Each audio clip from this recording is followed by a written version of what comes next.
Hey friends, if you wish to know whether Windows 11 is good or not, then please watch this video.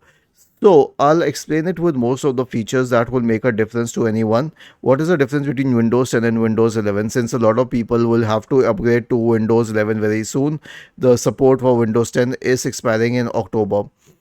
First of all, it is the position and the management of the start button. It is not at the left corner, it is at the center. And then when you left click on it and select settings, the whole settings menu is different. Basically, the settings are exactly the same, most of them. 95% settings are the same, only their positioning has been changed.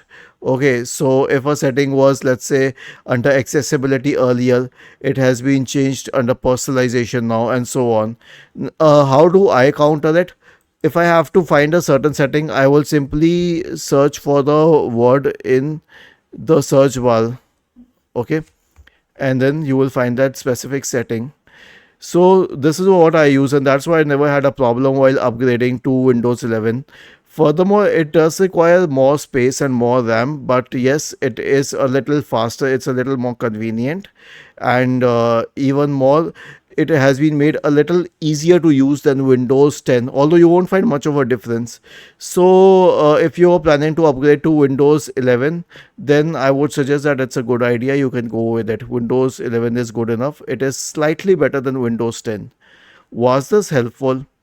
If yes, then please subscribe to the channel. If not, then let us know in the comment section of the video on how we could help you further. Thank you for watching this video and have a nice day.